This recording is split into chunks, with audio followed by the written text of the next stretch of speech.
Singing in schools, after suffering a period of relative decline, is finally back on the agenda, with a vengeance. My name is Howard Goodall. I'm a composer and a broadcaster, but some of you may also have read about my being appointed by the government to head up a new initiative to get many more young people singing in schools again. Not just for a hand-picked few 20 minutes a week, but for all the children and their staff. The government wants to encourage singing to become a normal and integrated part of the school culture.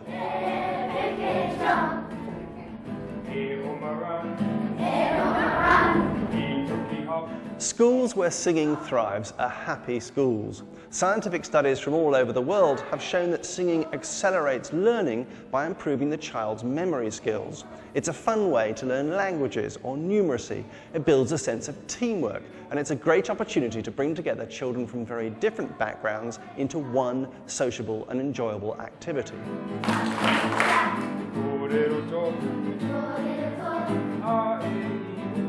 At the heart of our national singing programme lies the idea that ordinary, non-specialist teachers can lead a singing session successfully with a little bit of training and confidence boosting from expert help. There are various ways this help can be delivered, from local authority music services to community music programmes, from choir school and opera company outreach schemes to national training initiatives. One of the leading organisations in this field is the Voices Foundation, whose top-of-the-range service can transform the fortunes of a school through singing. We're going to take a look at what they can achieve in an ordinary primary school in a relatively short space of time.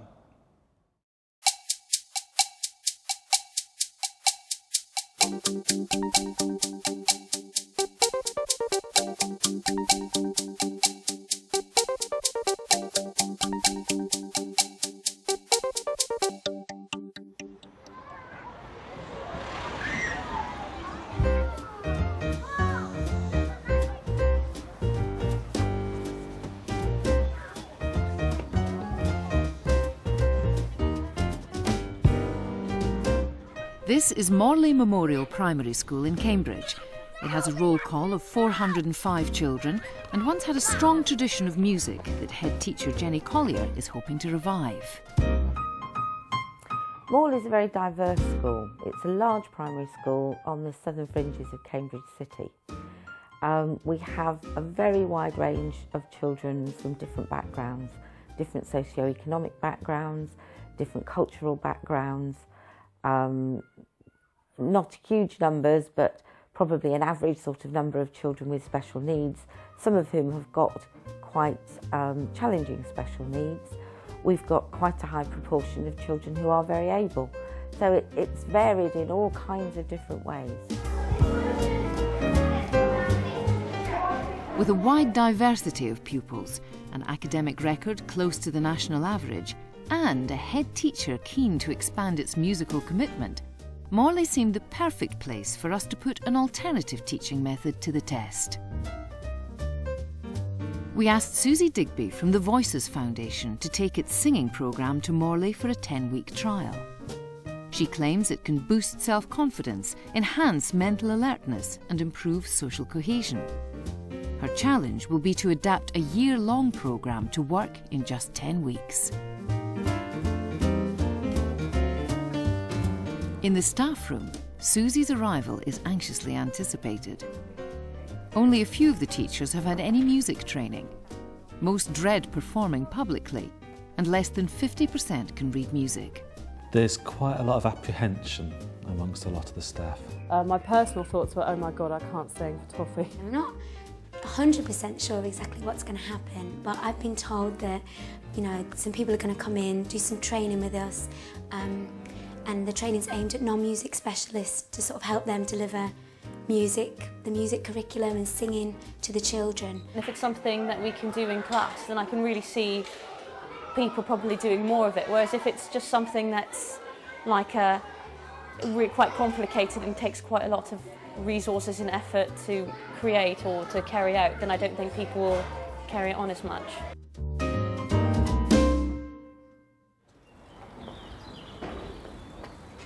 It's D-Day, and Susie is meeting the teachers for the first time.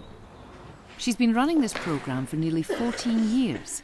and this introductory day is always the most challenging.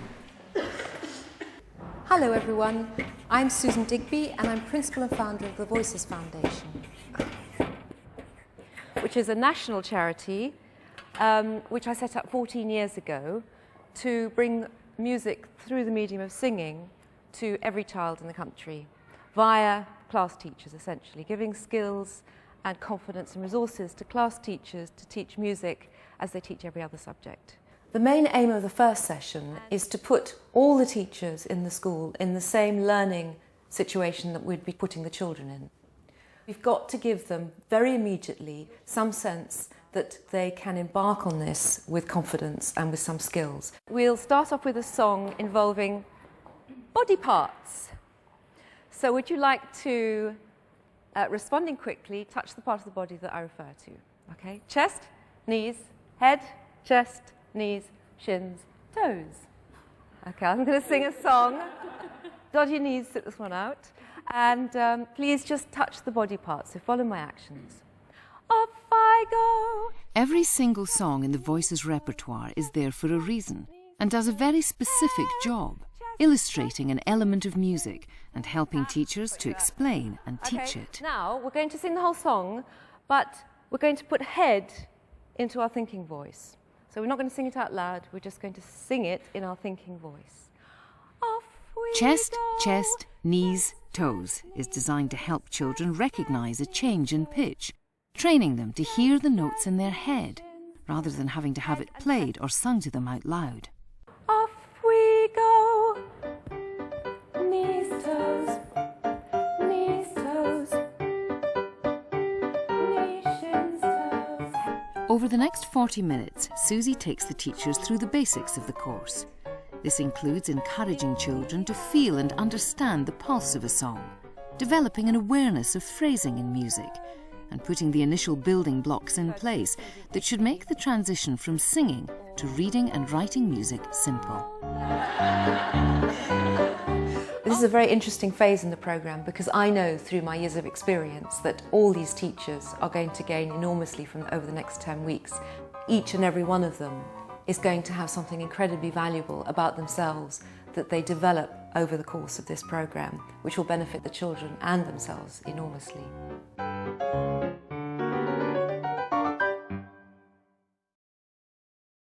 Well, as the first session, I thought it went pretty well. I thought it was good. Yeah, it was good fun, wasn't it? It was good. It was good. I think I'd like to see more stuff for Key Stage 2 because I think my Year 4s probably won't enjoy those games as much as possibly a Key Stage 1 class would.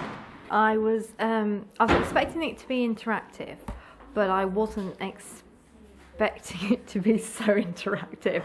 You know, from start to finish, you got in, you were singing. I think just through that first session I understand some of the music structure better than I did before and some of the theory behind it. The reservations that I have are definitely over singing in front of the class. I found it really difficult to sing in front of people. It was a very comfortable atmosphere because we were with all colleagues and that, but it was still uncomfortable. It wasn't something I was happy with doing, and I'm quite a confident teacher apart from when it comes to singing.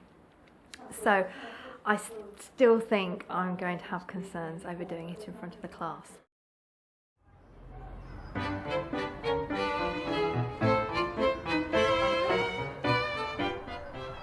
It's the morning after the teacher training session, but it's time to get to grips with the basics of the course. Reception teacher Rachel Elliott already has a head start. I did a music degree before I trained to be a teacher, and so I've played in various orchestras and bands and choirs and things, but I've had very little training in teaching music to children, so it'll be interesting to see what we learn from this course. The course materials include a book and a CD. It looks quite accessible. It's got the music notes inside if you can read music, and then the CD backs you up if you're not sure about reading music, so it looks quite useful. All the songs are at a very simple level, which is very good for young children, and it's perhaps good for teachers who maybe haven't got much experience in using musical notation. Whether that works well for the older children or not, I don't know.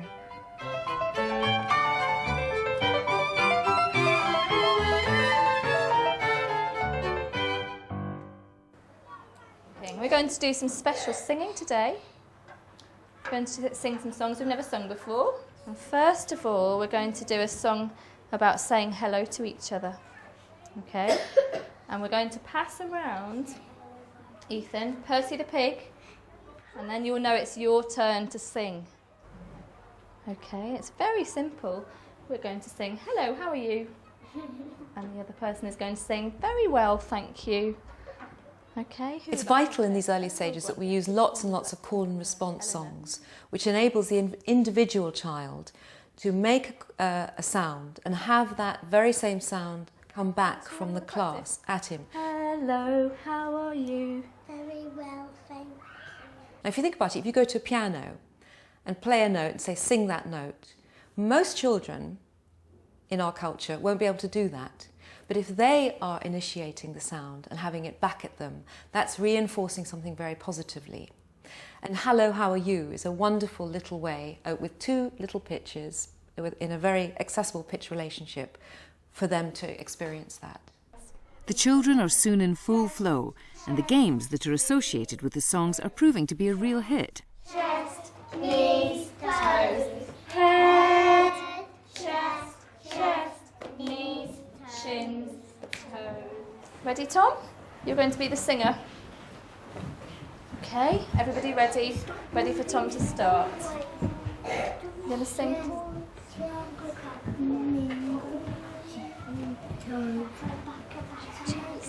Chest, knees, toes. That was the very first session. Some things surprised me about it. Some children that I expected would be very confident singing on their own didn't at all, and some other children surprised me and were quite confident doing that by themselves.